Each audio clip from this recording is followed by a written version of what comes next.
de modo exhaustivo. Sí, el volumen del televisor.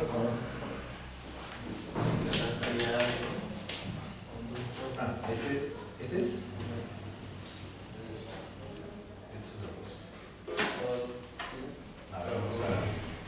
De investigación. Existen diversas propuestas para clasificar la investigación, pero solamente serán útiles aquellas que cumplan con las condiciones de exhaustivo y excluyente. En este sentido, solamente 4 pueden considerarse operativas. Según la intervención del investigador, los estudios serán con intervención, llamados experimentales, o sin intervención, denominados observacionales. Según la planificación de la toma de datos, si los datos con los que trabajamos son planeados, el estudio es prospectivo, pero si los datos ya estaban registrados, el estudio será retrospectivo. Según el número de ocasiones en que se mide la variable de estudio, si la medimos una sola vez, el estudio es transversal, pero si la medimos en 2 o más ocasiones, el estudio será longitudinal. Según el número de variables de interés, si el estudio tiene solamente una variable, el estudio es descriptivo, pero si tiene 2 o más, el estudio será analítico. Estas clasificaciones son exhaustivas porque no habrá ningún estudio que no pueda clasificarse en alguna de estas dicotomías. Y son excluyentes porque no habrá ningún estudio que pueda pertenecer a ambas categorías en estas 4 clasificaciones. Entonces ahí tenemos, según la intervención del investigador, que en este caso el de ustedes será observacional o experimental. Porque con la participación de ustedes, es decir, van a ir evaluando tiempo a tiempo, ¿no? Los datos. Por ejemplo, miden o toman los datos en un periodo y después, pasados unos meses, toman otra vez y después toman otra vez, y es experimental, ¿no? Porque están viendo los cambios que están habiendo de acuerdo a alguna modificación que hayan hecho, ¿no es cierto? Pero si solamente no experimentan, sino solamente observan los datos que les han dado o proporcionado, es solamente observacional. Lo otro es retrospectivo con respecto a los datos. Si los datos, como indica, son planeados por ustedes, es decir, ustedes, digamos, es producto de su trabajo, es prospectivo, ¿no? La información es prospectiva, si es producto de ustedes, ¿no? Se han hecho una encuesta, o si son datos que ustedes han tomado directamente, en este caso, digamos, de los pacientes de esta unidad de estudio, entonces es prospectivo. Pero si son datos ya elaborados por otros colegas o otras instituciones del ámbito de la salud, ya será retrospectivo. Para el caso, como indica, si se toma en un solo momento los datos, es transversal, pero si se toma en varios periodos, es longitudinal. Y si solamente se trabaja con una sola variable, lo que sería pues un análisis univariado, entonces sería descriptivo. Pero si trabajan con 2 o más de 2, ya sería analítico. Entonces, ¿por qué decía al inicio si era excluyente o era... con las condiciones de exhaustivo. Exhaustivos son porque para cada caso hay solamente 2 opciones. Y excluyente es que si elige uno, y obviamente no se puede tomar el otro, ¿no? Que justamente es lo que pueda pertenecer a ambas. Claro. Entonces en este caso son dicotómicas porque tenemos para cada ítem 2 categorías, ¿no? de análisis. Entonces es importante que usted lo considere para lo que van a hacer. Continuamos para conocer un poco más detalle de cada uno de ellos. Categorías en estas 4 clasificaciones. 1. Según la intervención del investigador. Los estudios son observacionales y experimentales. Son observacionales si no existe intervención y los datos reflejan la evolución natural de los eventos. Todo esto ajeno a la voluntad del investigador. Y son experimentales si el investigador manipula la variable de estudio, por tanto son planeados, es decir, prospectivos. Se tendrá que hacer 2 mediciones, antes y después de la intervención, por eso son longitudinales. Y estas 2 mediciones tendremos que compararlas, por eso son analíticos. Y las modificaciones que encontremos en la segunda medida se deben a la intervención, por eso son explicativos. Son estudios de causa y efecto, además de controlados.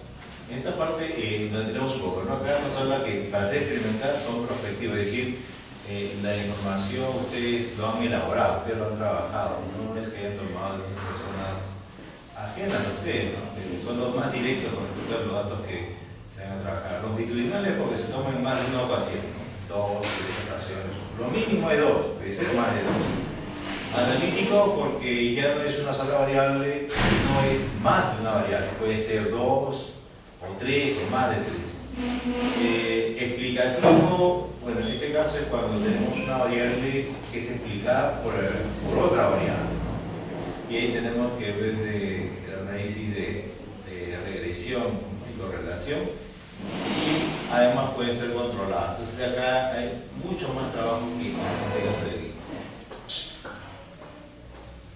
2. Según la planificación de la toma de datos.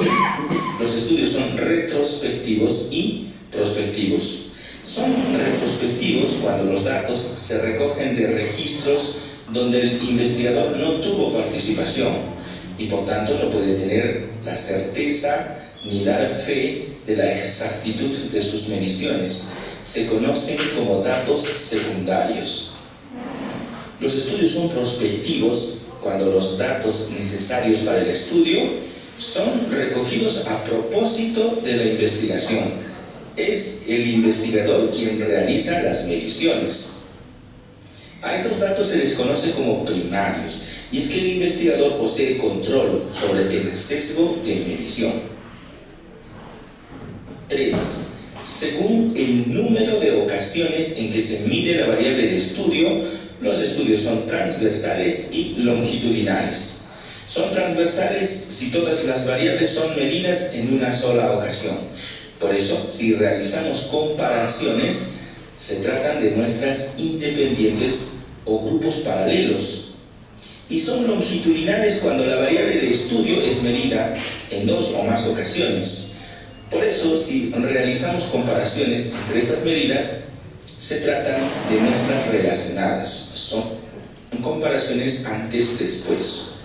Este de aquí, que es longitudinal, hay un caso que es pre-test, post-test, ¿no? Es más conocido por eso, que un grupo de pacientes, digamos, se les toma información previa y después que se le aplica un tratamiento, se les administra un medicamento, se les hace otra toma posterior. Entonces lo que se quiere ver es si en una medida el tratamiento o la administración de algún medicamento ha contribuido a que mejore su situación, ¿no? Entonces pues es longitudinal, test y post-test.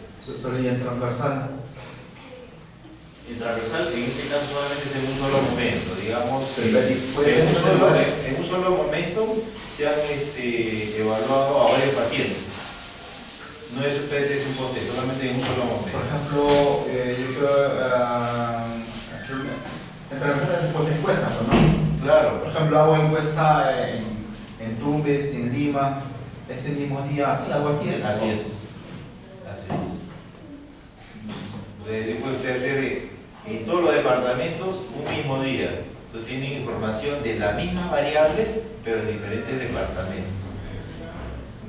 Ahí no es ni antes ni después, ¿no? Es un solo momento que se está tomando los datos y los mismos datos que se requiere para cada uno de los datos.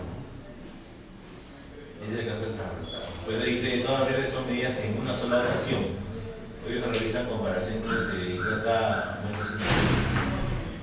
Porque es independiente Tumbes, de Tacna, de Lima, de Junín, son independientes. Es como que cada departamento sería una población y de esa población se extrae una muestra, es decir, una cantidad nada más de cada departamento y sobre eso se hacen las comparaciones. Ahora, se puede hacer comparaciones, digamos, entre dos departamentos, entre Lima y Tumbes, por ejemplo. Ahí se está comparando muestras independientes. Y se podría comparar entre más de dos, ¿no? Pero el dato ha sido transversal, en un solo periodo. En cambio, en el otro caso no son independientes, son relacionadas. ¿Se dan cuenta? Acá hay muestras independientes y acá son muestras relacionadas. Muestras relacionadas significa que es los mismos individuos, o sea, es la misma muestra, no hay dos grupos, como en este caso independiente sí, porque es un grupo en Tumbes, otro grupo en Lima, otro grupo en Junín, otro grupo en Cajamarca, etc. Pero en el caso de longitudinal es un mismo grupo de pacientes, una misma cantidad de pacientes que se le evalúa antes y después. Entonces ahí no se tiene independencia, está relacionado los datos que se toman previamente con los datos que se evalúan posteriormente. Entonces lo que se quiere ver básicamente en muestras relacionadas es si ha habido un incremento o ha habido una disminución. En cambio, cuando se ven muestras independientes, se puede ver inclusive si son diferentes. Si hay diferencia o no hay diferencia entre dos grupos. Pero eso también no necesariamente sería en un solo día, también puede ser en una semana. Por ejemplo, el lunes en Tumbes, miércoles. Ah, claro. Pero una sola toma. Una sola toma. Claro. 4. Según el número de variables de interés, los estudios son descriptivos y analíticos. En los estudios descriptivos, el análisis estadístico es univariado, porque solo describe o estima parámetros en la población de estudio a partir de una muestra. Los estudios analíticos tienen por lo menos dos variables de interés, por eso su análisis estadístico es bivariado. Estos estudios plantean y ponen a prueba hipótesis. Evidentemente, su nivel más básico establece la asociación entre los factores. Aquí, por ejemplo, con relación al número de variables que participan, obviamente si es una sola variable, acá no se plantea hacer pues una prueba de hipótesis, porque acá no se puede comparar, porque es una sola, ¿no es cierto? En cambio, si tienes dos variables, pues es bivariado. Entonces ahí sí se puede hacer una prueba de hipótesis y hacer comparaciones entre dos grupos, digamos, el peso del recién nacido entre varones y mujeres, ¿no es cierto? Ahí sí puedes comparar si hay diferencia o no hay diferencia. Entonces ahí sí se puede hacer ya analítico, ¿no es cierto?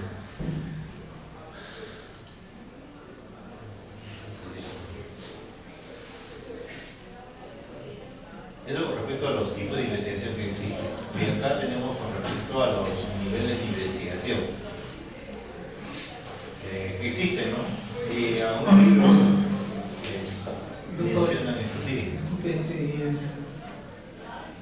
Bueno, en otra explicación sobre tipos de estudio en cuanto a la relación de causa y efecto, y de ahí parte toda la gama de estudios. Justamente ahorita vamos a ver para el caso de causa y efecto, ¿no? Ahí se utiliza regresión lineal simple o regresión lineal múltiple. Cuando hablamos de regresión lineal simple es cuando uno compara una variable independiente con respecto a una variable dependiente. O sea, una sola variable es la que explica y el resto de variables se mantienen constantes. Y eso lo medimos a través, estadísticamente a través de los residuos, ¿no? Esos residuos son como errores. Entonces, esos residuos tienen que cumplir ciertos requisitos para decir que, ¿no?, esa relación entre dos variables es concluyente. Ahora, existe también la regresión múltiple, que viene a ser que una variable depende de varias variables. ¿Sí? Y ahí se evalúa las relaciones que hay de esta variable dependiente con otras. Porque a veces una variable puede ser explicada por más de una, no solamente una, sino más de una. Y ahí es donde se ve la causa y los efectos. ¿Cuál de las variables independientes puede estar influyendo respecto a la variable dependiente? Digamos, si hablamos de diabetes, por ejemplo, ¿no es cierto? La diabetes es una enfermedad. ¿Qué factores ustedes considerarían que causa, por ejemplo, la diabetes? Obesidad. ¿Perdón? Obesidad. Obesidad. ¿Pero solamente obesidad? ¿Qué más puede ser? Edad, sexo. Sexo, edad, ¿qué más? Familia, antecedentes familiares. Ah, ya, ok. Antecedentes familiares. ¿Se dan cuenta? Ya hay varias variables. Entre ellas algunas son cuantitativas, como el caso de la edad, la obesidad, y otro, por ejemplo, cualitativa es tener antecedentes, ¿no?, de familiares. Eso se utiliza, por ejemplo, en una regresión múltiple para ver si efectivamente la diabetes depende de esos otros factores. Ahí se ve causa y efecto, ¿no? Ahí sería como un estudio retrospectivo. Retrospectivo, si usted tiene la información, claro. Esta información tiene yo. Uno tiene cualquier problema, siempre hay una causa y un efecto. Exacto. Si uno va a tratar de buscar el efecto o la causa, quiere buscar la causa, o sea, va a ir desde el efecto, va a buscar la causa, que es un estudio retrospectivo. Pero si uno quiere estudiar el efecto, va a buscar desde las causas, busca el efecto, es un estudio prospectivo. Y los experimentales, por ejemplo, son como prospectivo. Esa es la explicación. Claro, exacto. O sea, tener prospectivo y experimental. Experimental es otro tipo, pero sería como un prospectivo. Claro. Porque estamos buscando un efecto, a manipularlo, buscamos un efecto. Exacto, o sea, cuando hablamos de causa y efecto, estadísticamente estamos evaluando qué variables pueden estar influenciando en la diabetes.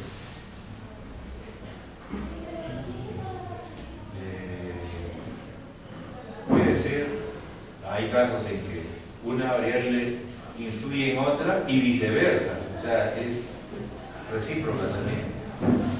Por ejemplo, el caso de la diabetes y la obesidad, una relación directa, ¿no es cierto? Pero no puede, ¿qué sería? La diabetes depende de la obesidad, pero la obesidad depende de la diabetes. También. Entonces, si se puede medir eso, podría haber una actividad viceversa, ¿no?, de ida y de retorno. En algunas variables, en algunos estudios ahí se hace. Eso hay que evaluar, hay que evaluar.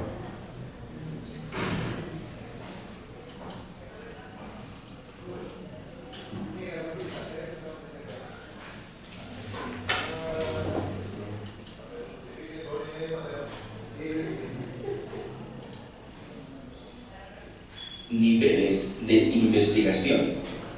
Esta clasificación de los estudios es una necesidad que surge a raíz de la definición de línea de investigación. Una línea no es más que la unión de muchos puntos. En investigación, cada uno de estos puntos representa a un estudio. Esto quiere decir que los estudios no se pueden realizar de manera aislada, sino que deben formar parte de una línea de investigación, la cual se origina en el descubrimiento del problema y termina en el planteamiento de su solución. Los niveles de la investigación son 6: exploratorio, descriptivo, relacional, explicativo, predictivo y aplicativo. 1. Nivel exploratorio. Se plantea cuando se observa un fenómeno que debe ser analizado. Por esto es fenomenológico. Su función es el reconocimiento e identificación de problemas. El nivel exploratorio desestima la estadística y los modelos matemáticos se opone al estudio cuantitativo de los hechos. Estas condiciones le llevan a ser considerado como hermenéutico. Los objetivos de la investigación son, por ejemplo, traducir, esclarecer, anunciar, declarar, interpretar. Se trata claramente de investigación cualitativa. Esa es la parte más simple de la investigación. Generalmente se aplica cuando es un estudio nuevo, donde nadie ha podido hacer un trabajo previo. Por eso es descifrar, un poco explicar el comportamiento del problema. Y acá obviamente no se utiliza nada de investigación. Como señala, es cualitativo, porque estamos haciendo una descripción del problema, ¿no? Estamos sentando las bases para que la comunidad conozca sobre ese tipo de problema. 2. Nivel descriptivo. Describe fenómenos sociales o clínicos en una circunstancia temporal y geográfica determinada. Dos términos claves para este nivel investigativo, y es que los hechos cambian según su localización geográfica y también cambian según el espacio temporal que estemos describiendo. Su finalidad es describir si estudiamos a toda la población o estimar parámetros si la estudiamos a través de una muestra.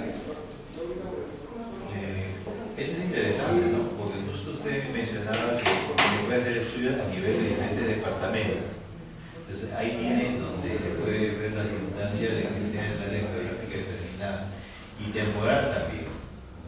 Y en este caso claramente dice que cuando, por ejemplo, se tiene toda la información de toda la población, en verdad es como hacer un censo estadísticamente, ¿no? Cuando uno hace un censo se tiene toda la mayor cobertura a nivel nacional, censo de universitario, censo pues, ¿no? de salud, censo agropecuario, censo de industria. Cuando se hace un censo se cobertura la gran mayoría. Entonces allí solamente ya es describir, pero cuando tenemos que utilizar a la muestra más representativa para hablar sobre una población, ahí tenemos que hallar parámetros. Parámetros que no conocemos, pero deben existir. Entonces se estima estadísticamente esos parámetros que deben estar localizados en cada lugar. Y obviamente la geografía es importante, porque lo que sucede en la costa no creo que sea igual que en la sierra ni en la selva, ¿no? Es decir, cada región, por llamarlo de algún modo, tiene diferente tipo de vida, diferentes costumbres, diferente tipo de alimentación, etc. O sea, muchos factores pueden influenciar ahí para poder llegar a conclusiones. La estadística consiste en describir frecuencias si trabajamos con variables categóricas o promedios si trabajamos con variables numéricas. Se estiman parámetros con intervalos de confianza. Aquí tenemos los estudios de frecuencia de la enfermedad como incidencia y prevalencia. 3. Nivel relacional. No se trata de estudios de causa y efecto. Comenzamos con esta afirmación porque suele confundirse con los estudios de causalidad. La estadística solo demuestra dependencia entre eventos. Así tenemos los estudios de asociación, en los cuales no podemos hablar de que esta relación sea de dependencia. La estadística es bivariada y nos permite hacer asociaciones como chi cuadrado, con sus respectivas medidas de asociación, y también correlaciones como la correlación de Pearson, con sus respectivas medidas de correlación. Aquí, por ejemplo, lo que se busca es ver si hay relación entre dos variables. Puede hacerse entre variables numéricas, por ejemplo, entre estatura y peso, ¿no? Realmente se utiliza mucho en el ámbito de la salud, la estatura y el peso, porque a determinada edad, peso, ¿no? ¿Cómo es creo que es estatura y peso, ¿no? O es edad y peso. ¿Cuál es la edad para peso? para que para Claro, estatura y peso, ¿correcto? Ahora, el peso debe estar en función de la estatura, o al revés. Sí, claro, el peso en relación de la Debería estar. Entonces, ahí lo que se ve es si hay una relación, ¿no? Con respecto se puede evaluar tanto en la corta, en la sierra y la sala, porque obviamente no son iguales, ¿no? Inclusive comparar con otros países, va a haber diferencias, pero por ejemplo aquí se ve relación, no hay, como señala el video, evaluación de causa y efecto. Por ejemplo, ahí menciona correlación de R de Pearson. Ese es básicamente cuando las dos variables son cuantitativas, como el ejemplo que les planteo, ¿no? Estatura y peso. Pero también hay otra correlación cuando se trata de una variable cuantitativa o numérica con una variable categórica. Y ahí se trata pues obviamente de una prueba que no tiene, o sea, se conoce como no paramétrica, ¿no? Se conoce como no paramétrica.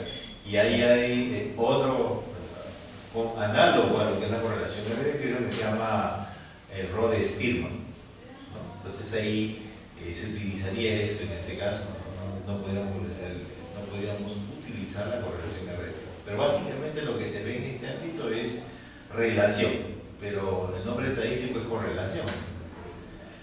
Sigamos. 4. Nivel explicativo. Explica el comportamiento de una variable en función de otra u otras.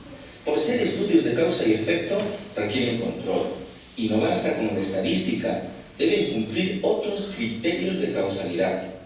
La estadística multivariada tiene como función descartar asociaciones aleatorias, casuales o espurias entre la variable independiente y la variable dependiente. Aquí, por ejemplo, es lo que usted manifestaba, ¿no? Cuando es quiero ver causa y efecto. Por eso que habla ahí de medir, ¿no? Y se requiere un control, debió que llevar el criterio de causalidad. ¿Por qué? Porque como manifestaba, cuando usted quiere ver la causalidad de una variable con respecto a otra, solamente eso, y sabiendo que hay otras variables, las otras variables tienen que con rigurosidad cumplir ciertos criterios estadísticos, como normalidad, heteroscedasticidad, es decir, unos criterios importantes para validar esta relación. Por eso que cuando menciona que no es tan simple como decir que hay, ¿no?, causalidad, sino que además hay que descartar esas asociaciones aleatorias que se pueden dar por el azar, por la forma como se tomó los datos, que pueden ser causales o espurias. Eso viene a ser lo que en estadística llamamos residuos, o lo que podría contaminar esa relación. Entonces por eso es que hay que aplicar más pruebas. Y entonces ahí hablamos de una variable independiente y otra dependiente cuando se trata solamente de una regresión lineal simple de dos variables, ¿no? Pero cuando hablamos de regresión múltiple, ahí hablamos de una dependiente con varias independientes, ¿no es cierto? Entonces ya es diferente, ¿no? Cuando es regresión múltiple es una sola dependiente con varias variables independientes, pero cuando se trata de una regresión simple es una dependiente con otra variable independiente y manteniendo las otras variables constantes, ¿no? Como que no varían. Por ejemplo, el test de Mantel y Hansel. 5. Nivel predictivo. Se encarga de la estimación de eventos generalmente adversos de ocurrencia como la enfermedad o en función al tiempo, como el tiempo de vida media. Se aplican técnicas estadísticas específicas como la regresión de Cox, las series de tiempo, el análisis de supervivencia de Kaplan-Meier y los riesgos de Hazard. 6. Nivel aplicativo. Plantea resolver problemas o intervenir en la historia natural de la enfermedad. Enmarca a la innovación técnica, como a la artesanal, industrial y a la científica. Las técnicas estadísticas en este nivel apuntan a evaluar el éxito de la intervención en cuanto a proceso, resultado e impacto. Para ello, debemos definir apropiadamente los indicadores requeridos, para saber si hemos logrado obtener una mejora en función a estos denominados indicadores. Un ejemplo que generalmente me gusta asociar para este caso aplicativo, por ejemplo, son los famosos programas sociales, ¿no? Hay diferentes programas sociales, ¿correcto? Por ejemplo, tenemos programas como Beca 18, tenemos otros programas como a ver, ayúdenme, ¿qué programas recuerdan? Aparte de Beca 18. Caliwarma, ¿qué más? Una más, ¿no es cierto? Entonces, todos esos programas, de alguna manera, tienen que medir el impacto. Es decir, ¿no? Justamente fueron creados y financiados para cubrir un cierto sector del país. Pero, ¿cómo sabemos si esto ha cumplido con sus objetivos? Entonces, obviamente, requieren, ¿cómo se llama? Evaluar indicadores para ver si es que han mejorado o se mantiene igual o por el contrario no ha sido nada favorable el programa que se ha aplicado. Entonces, en esta parte sí se mata mucho el estudio aplicativo.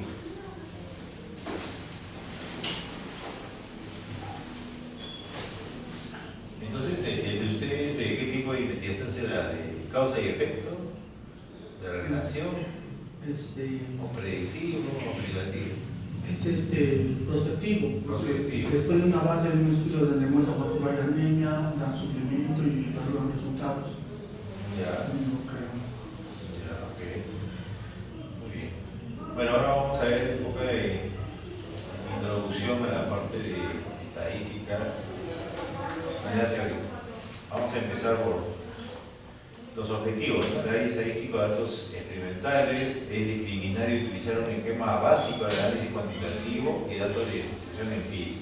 Entonces, cuando tenemos este objetivo, la primera etapa es determinar un análisis descriptivo donde hay que calcular algunos indicadores como promedio, cuando se trata de una variable cuantitativa, ¿no? Promedio, varianza, desviación estándar, el error estándar, coeficiente de variación. También se calculan a otras como la media, mediana y la moda. Otra cosa muy importante en la parte estadística es que cuando se trata de datos numéricos, es muy importante evaluar la bondad de ajuste, que tiene que ver con la normalidad de los datos. Es decir, que los datos presentan una distribución normal de la muestra, me refiero, ¿no? Esta muestra, obviamente, se asume que han sido tomadas de manera aleatoria o al azar. O sea, para que exista este concepto de muestreo probabilístico, ¿no? De repente ustedes han escuchado alguna oportunidad esto del muestreo probabilístico, es decir, el hecho de utilizar el muestreo probabilístico, elegir las unidades de estudio de manera aleatoria para obtener la información, me permite generalizar los resultados obtenidos del análisis de la muestra en la población, ¿no? Esa es la ventaja fundamental, ¿no? Que a partir de los datos de la muestra me permite expandir y llegar a las conclusiones en la población cuando se trata de muestreo probabilístico. Obviamente existen cuatro: el muestreo aleatorio simple, el muestreo sistemático, el muestreo por conglomerado y el muestreo sistemático, un muestreo estratificado. Son cuatro tipos de muestreo, repito: muestreo aleatorio simple, que es el más básico; muestreo estratificado, que básicamente se aplica cuando tenemos grupos, es por estratos. Estrato significa grupos. El muestreo sistemático es que se va seleccionando cada cierta cantidad de informantes, un determinado informante, y el por conglomerados, que básicamente son para unidades más grandes, pueden tratarse de aldeas, hospitales, colegios, es decir, a eso se considera un conglomerado. Por ejemplo, también se hace análisis y se toma como conglomerado una manzana, y de esa manzana se eligen algunas viviendas. esas algunas viviendas a algunas personas, ¿no? Por ejemplo, si se quiere llegar a la unidad de análisis que sea una mujer, ¿no? Entonces, de cierta edad, con ciertas características, entonces eligen alguna manzana, algunas, no todas, ¿no? Algunas manzanas, y de esas manzanas algunas viviendas, y de esas viviendas algunas mujeres. Entonces, eso me indica que hay una cierta aleatoriedad, entonces es un muestreo probabilístico, y eso sí me permite, ¿no?, generalizar los resultados en la población. Entonces, este tema de bota de ajuste aplicando Kolmogorov-Smirnov es para ver si los datos presentan normalidad. Generalmente, si la población presenta normalidad en ciertos datos numéricos, entonces en la muestra también lo debe mostrar, ¿no? Entonces es una prueba que estadísticamente se realiza. Acá tengo un cuadrito donde se han evaluado a conocimiento en familia, en sexualidad, en paternidad responsable, ¿no? Es decir, se han evaluado estos tres ítems, y lo que se ha podido observar con la prueba de Kolmogorov-Smirnov, ¿no?, son los valores que hemos obtenido ahí: 3.449, 2.189 para sexualidad y 2.839 para paternidad responsable, y nos da un p-valor. Esto de p-valor es importantísimo en el sentido de que es un error que me arroja los datos que se han capturado para el análisis, ¿no? Entonces, normalmente en estadística tenemos un nivel de significancia que se conoce como 0.05, ¿ok? Esa es la probabilidad de que se equivoque uno, ¿no? O lo otro lo llaman como la probabilidad de rechazar la hipótesis nula siendo cierta. ¿Alguna vez han escuchado eso? ¿No? Porque cuando uno plantea en la hipótesis, usted tiene una hipótesis nula y una hipótesis alterna. ¿Ok? Más adelante vamos a ver esos temas, ¿no? De la hipótesis nula, lo que se plantea es todo lo opuesto a lo que uno plantea en la hipótesis alterna. Y en la hipótesis alterna es lo que uno quiere demostrar. Si hay relación, si hay diferencia, si uno es mayor que el otro. Entonces, siempre en la hipótesis alterna se plantea eso. Y la nula es lo opuesto, lo contrario. Entonces, para este caso de aquí, se ha planteado, por ejemplo, en la hipótesis nula, que los datos presentan normalidad. ¿Correcto? En la hipótesis nula los datos presentan normalidad. Y en la hipótesis alterna, que los datos no presentan normalidad. Lo voy a escribir acá para que, ¿no?, tengan una idea, ¿no?, cómo se han hecho esto. H sub 0, se conoce eso en los libros de estadística, los datos analizados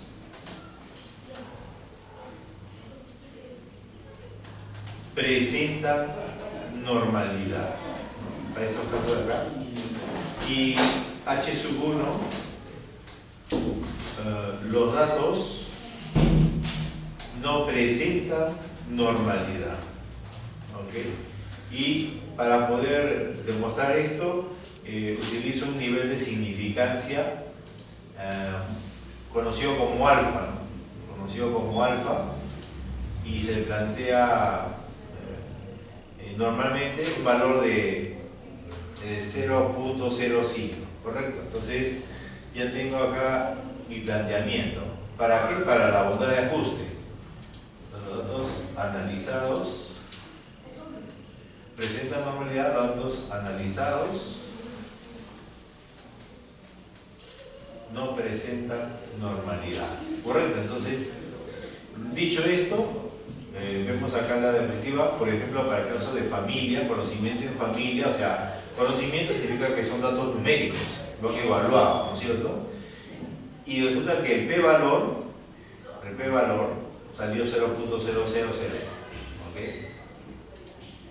Entonces, si el p-valor, lo voy a denominar así, porque voy a seguir hablando sobre esto, también es un error, pero para mi investigación, como máximo, yo me permito cometer 5%, que en proporción viene a ser 0.05, ¿no? Y en este caso salió 0.000, ¿no? Pueden verlo aquí. Ahí está el p-valor, acá está. Entonces, con respecto al conocimiento en familia, ¿qué significa? Entonces significa, y acá se los digo, ¿no? Si el p-valor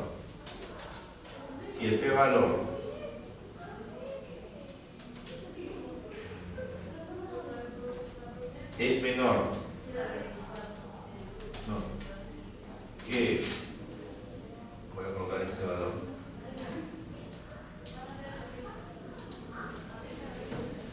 entonces existe evidencia estadística para rechazar la hipótesis nula. Acá en la parte, ¿no?, de la evaluación, lo que se busca es básicamente o rechazar la hipótesis nula, o de acuerdo a los resultados no se logra rechazar la hipótesis nula, ¿no? Básicamente es eso. Entonces, luego de esto, evaluamos, ¿no? Comparamos el p-valor con respecto al nivel de significancia. Obviamente al ser mucho menor que el valor máximo que me permite cometer, me permite rechazar la hipótesis nula, es decir, rechazo esto de aquí. Entonces, ¿qué estoy rechazando? Que los datos presenten normalidad, ¿correcto? Entonces, si yo rechazo esto, ¿qué estaría concluyendo? Que los datos no presentan normalidad. Y un poco para, ¿cómo se llama? De repente me dirán, ¿qué cosa significa normalidad? ¿Cierto? Porque si ustedes lo escuchan así, lo que sucede es que la normalidad tiene que ver cómo se distribuye la información cuantitativa. Y gráficamente debería verse como una campana de una iglesia. Si ustedes ven una campana de iglesia, ¿cómo tiene? La forma como tiene. ¿Lo ven?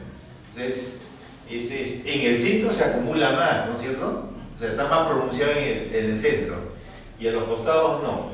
Eso se considera una distribución normal, o también conocido como una campana de Gauss. ¿Qué significa eso? Que la mayoría de los datos están concentrados en el centro y menos en los extremos. Entonces, cuando tiene una distribución de esa naturaleza, entonces poseen normalidad. ¿Okay? Pero cuando no están de esa forma, no tienen normalidad. Entonces, ¿por qué es importante esta parte de aquí con la bondad de ajuste?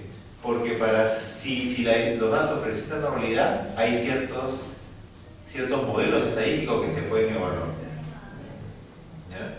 Pero si no presentan normalidad, se tienen que aplicar otros. Por eso es importante en los datos numéricos que se evalúan el hecho de que tengan normalidad. ¿Okay? Porque si tienen normalidad, se aplican ciertos modelos estadísticos. Y si no presentan normalidad, se aplican otros modelos estadísticos. Igual te da resultado. Igual sabes si se rechaza o no se rechaza la hipótesis. ¿Okay? Entonces, si se rechaza acá, la hipótesis no la hacía o no. ¿Qué dicen ustedes? ¿Se rechaza o no la hipótesis no la hacía?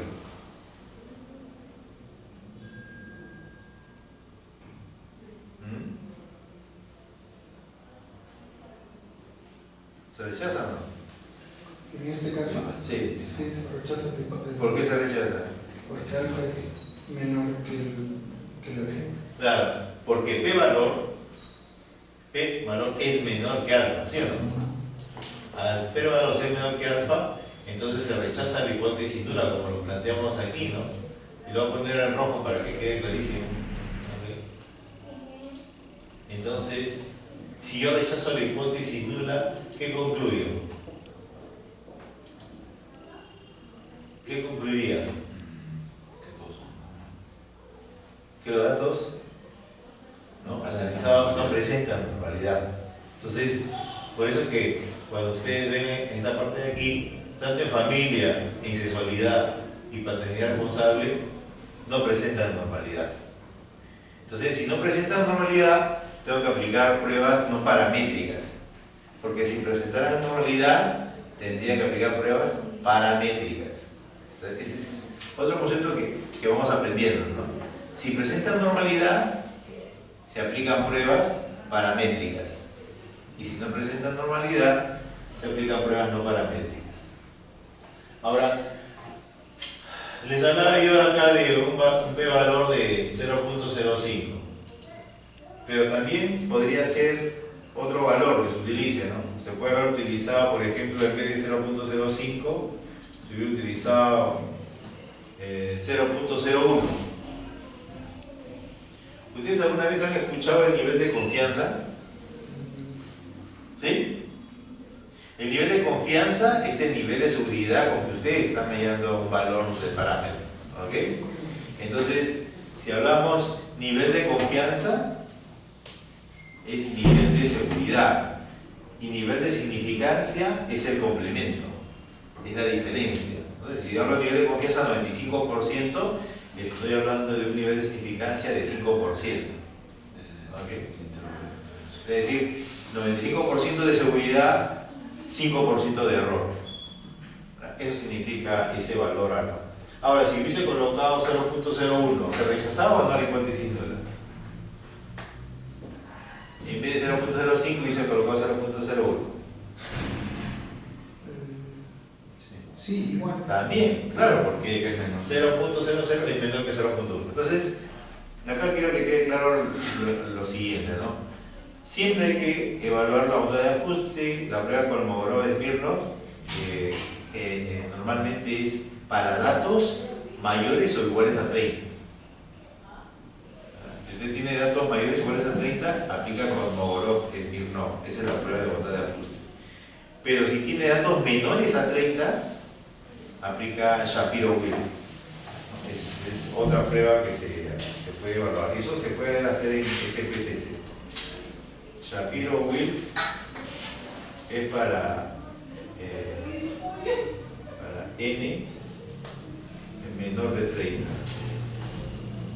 y Kolmogorov-Smirnov es para n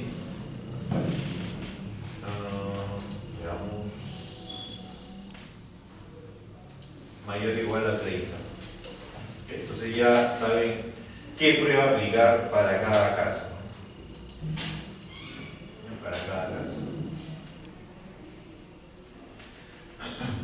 Muy bien. Entonces esto es importante saber.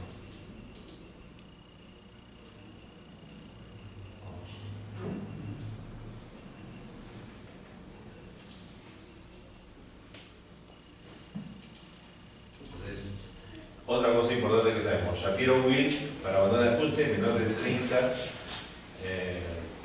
menor de 30 datos, ¿no? Y Kolmogorov-Smirnov cuando es mayor o igual a 30. Pues 300, 500, Kolmogorov-Smirnov. Por eso que acá ustedes pueden ver, ¿no? Prueba de bondad de ajuste, Kolmogorov-Smirnov KS. Y acá, bueno, señala, ¿no? Si los coeficientes obtenidos son significativos, es decir, los valores de P son menores de 0,05 y 0,01, entonces los datos no siguen una distribución normal de valores. Y entonces, si la distribución es normal, no normal, se deberá utilizar estadísticas no paramétricas. ¿Se dan cuenta? En todo caso lo voy a escribir en la pizarra, que se ve mejor.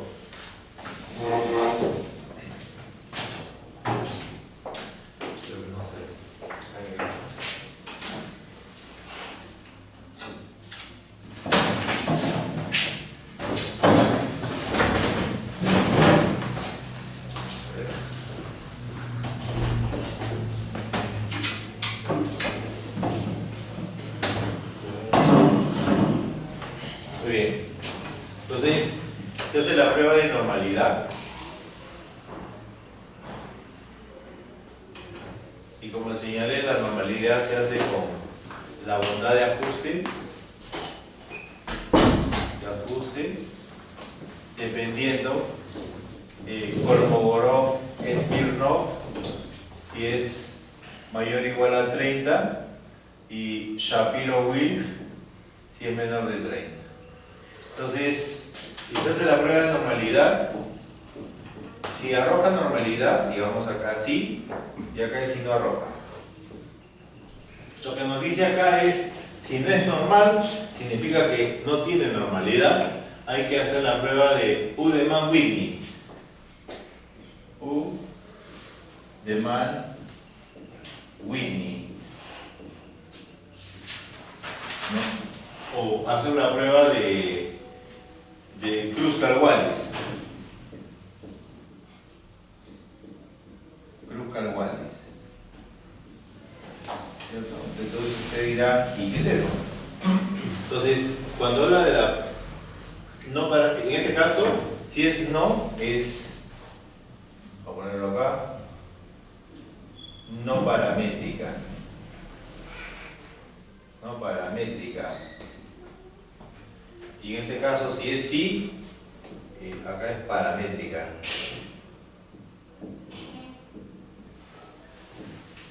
Por eso dice, si la distribución M no es normal, se deberá usar estadísticas no paramétricas. Entonces, esto es no paramétrico, Udemann-Whitney. En esta Udemann-Whitney se compara dos grupos, solamente dos, ¿no? Por ejemplo, el peso, el peso por sexo. Estoy comparando el peso por sexo. Kruskal-Wallis es se compara acá, ¿no? Se compara peso por sexo, por ejemplo. Entonces el peso de los hombres y mujeres. Aquí se compara más de dos grupos. Más de dos grupos. Más de dos grupos de Kruskal-Wallis. El programa paramétrico. ¿Ok? Pero, ¿cuál es el complemento de Udemann-Whitney si fuera paramétrica y tenía normalidad? Acá tiene ustedes la prueba de Student para muestras independientes. Y ahí vimos en la diapositiva muestras independientes, cuando ahí comparas cuando tienen normalidad y llegas a pruebas paramétricas. Y eso es como digamos el análogo de Udemann-Whitney si no tuvieran normalidad. Y acá tenemos Kruskal-Wallis. ¿Cuál es su complemento acá? Es ANOVA, que viene a ser, entre paréntesis, análisis de varianza. Entonces lo que se busca acá es comparar si hay igualdad, si hay diferencia. Realmente de eso es lo que se trata en esta parte de aquí, buscar si hay diferencias o no, y si estas diferencias que se observan en la muestra son significativas para decir que en la población también lo son. Básicamente es eso. O sea, le llaman prueba de hipótesis